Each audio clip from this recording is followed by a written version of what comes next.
Assalamualaikum warahmatullahi wabarakatuh.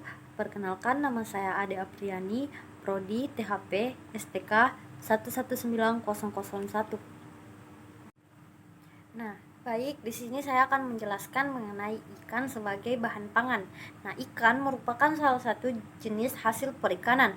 Makhluk yang hidup di lingkungan perairan ini antara lain adalah ikan jenis-jenis krustasea atau udang, jenis moluska atau kerang, nah ikan paus, anjing laut, singa laut, kura-kura, serta tumbuhan-tumbuhan air seperti rumput laut, alga, dan sebangsanya. Nah, ikan bergizi tinggi karena ikan mengandung senyawa-senyawa yang sangat berguna bagi manusia seperti protein, lemak, karbohidrat, vitamin, dan garam-garam mineral. Komponen protein merupakan komponen terbesar setelah air. Oleh karena itu, jumlahnya cukup banyak, maka ikan merupakan sumber protein hewani yang sangat potensial. Nah, kandungan lemak pada beberapa jenis ikan tergolong tinggi, sehingga sering pula beberapa jenis ikan merupakan sumber lemak yang baik.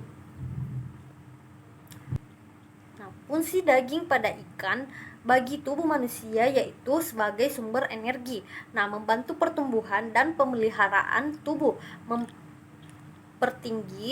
mempertinggi daya tahan tubuh, memperlancar proses-proses fisiologis dalam tubuh. Nah, baik, di sini saya akan menjelaskan mengenai komposisi kimia dan nilai nutrisi pada ikan. Nah, banyak sekali komoditi pangan yang dihasilkan dari perairan, antara lain ikan, udang, kerang, kepiting, cumi-cumi, dan sebagainya. Nah, ikan lebih dikenal daripada hasil perikanan lainnya. Nah, dan ikan paling banyak ditangkap dan dikonsumsi. Ikan merupakan sumber protein hewani yang sangat potensial. Nah, kandungan proteinnya yaitu 15-24%. Nah, tergantung jenis ikan dan daya cernanya 95%. Nah, struktur daging ikan yang pertama yaitu tersusun oleh otot bergaris melintang dan otot lurik. Nah, yang kedua adalah berdasarkan warna jaringan. Nah, daging warna putih dan daging warna merah. Nah, kemudian di sini pengelompokan hasil perikanan berdasarkan tempat dan sifat-sifatnya. Nah, yang pertama itu perikanan laut dengan penangkapan atau dengan budidaya. Nah, yang kedua adalah perikanan darat atau hasil perikanan air tawar. Ikan pada umumnya digunakan sebagai lauk, sumber protein dan kandungan protein daging. Nah, apabila ikan sudah mati, maka perubahan pasca panen yang terjadi pada ikan hampir sama dengan daging ternak. Nah, pH ikan yang masih segar adalah 6,0 sampai dengan 6,5 dengan batas atas ikan yang dapat dikonsumsi pada pH 6,8. Nah, sedangkan ikan yang rusak mempunyai pH 7,0 atau lebih. Setelah ikan mati, daging ikan akan mengalami perubahan-perubahan. Nah, perubahan-perubahan tersebut terdiri atas tahap pre-rigor mortis, rigor mortis, serta pasca rigor mortis.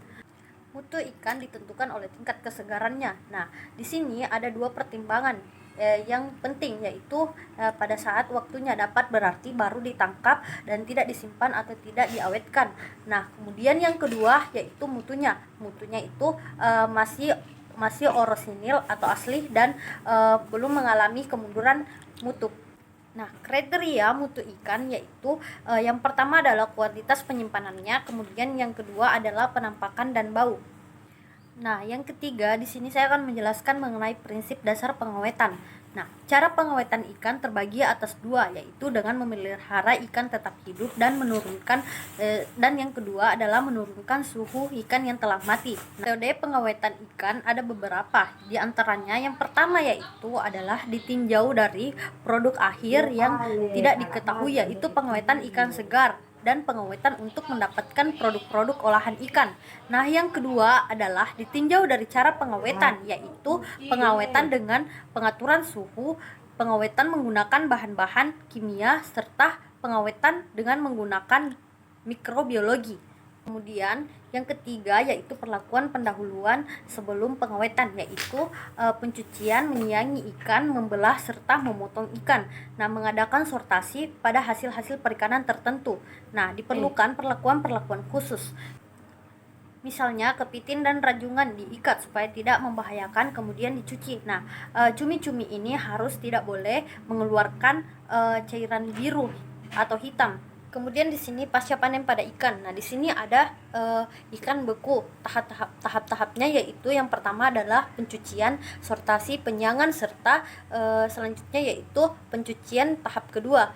Nah, di sini pencucian tahap kedua dilanjutkan lagi pendinginan, pembungkusan. Nah, selanjutnya lagi pembekuan dilakukan pada suhu min 25 derajat Celcius. Kemudian penyimpanan serta yang terakhir adalah trawing. Selanjutnya di sini ada udang. Nah, di sini ada 3 macam produk beku udang, yaitu head on, head off serta fillet. Nah, tahap-tahap pada proses pembekuan udang yaitu yang pertama adalah pencucian, kemudian sortasi, penyiangan, pembekuan dan pembungkusan serta selanjutnya adalah penyimpanan. Nah, di sini selanjutnya saya akan menjelaskan mengenai pengelolaan hasil perikanan. Nah, yang pertama itu adalah proses pengalengan. Nah, pengalengan ikan adalah pengawetan ikan dalam wadah yang tertutup dan steril. Nah, tahap-tahap pengalengan yaitu penyiangan, pencucian, penggaraman dan pemberian bumbu-bumbu penyedap. Nah, pengalengan, sterilisasi, pendinginan dan beberapa produk ikan kaleng, misalnya ikan yang dikalengkan dengan larutan garam, saus tomat serta sayuran.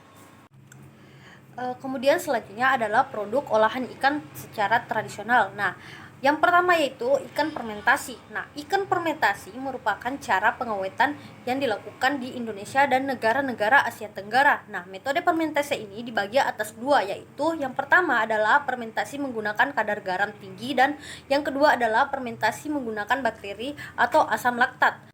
Produk fermentasi ikan ini bersifat awet. Hal ini disebabkan antara lain oleh yang pertama adalah penurunan aktivitas air, yang kedua adalah penurunan pH daging ikan dikarenakan terbentuknya asam. Produk-produk fermentasi ikan yang umumnya dikenal antara lain yaitu pedah, kecap ikan, terasi, bekasong, bekasam, dan ceatori. Yang kedua adalah ikan asin. Nah, pada pembuatan ikan asin ini, ikan diawetkan dengan kombinasi penggaraman dan pengeringan.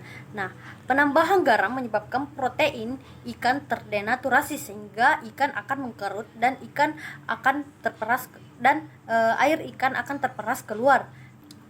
Pengeringan akan mengurangi kandungan air dalam daging ikan sehingga mikroba tidak dapat tumbuh dengan baik dan pembusukan dapat dicegah. Nah, pengeringan dilakukan secara tradisional yaitu dengan penjemuran yang penambahan senyawa kimia alami yang berasal dari asap kayu. Nah, pengasapan ikan dapat dilakukan dengan 2 cara, yaitu yang pertama adalah pengasapan pada suhu 65 sampai dengan 80 derajat Celcius. Nah, yang kedua adalah pengasapan dingin yaitu dengan suhu 30 sampai 40 derajat Celcius. Nah, hasil olahan ikan modern yaitu yang pertama adalah ikan kaleng, yang kedua surimi, yang ketiga adalah abon udang, yang keempat adalah nugget ikan, nah yang kelima adalah terasi. Nah, yang terakhir, yang kelima, di sini saya akan menjelaskan mengenai parameter yang mempengaruhi penurunan kualitas ikan sebelum pengolahan. Nah, mutu ikan dapat diartikan sebagai kumpulan parameter yang secara langsung maupun tidak langsung akan dipertimbangkan oleh konsumen dalam memilih ikan. Karena itu, mutu ikan mempunyai cangkupan yang sangat luas, yaitu meliputi komposisi alami ikan, derajat ion kontaminasi oleh komponen yang tidak diinginkan. Nah, nilai gizi, ukuran, derajat kesegaran dan lain-lain. Nah, ikan adalah produk untuk dimakan atau dikonsumsi sehingga keputusan tentang parameter mutu apa yang harus dipenuhi sangat ditentukan oleh pemakan atau konsumen itu sendiri.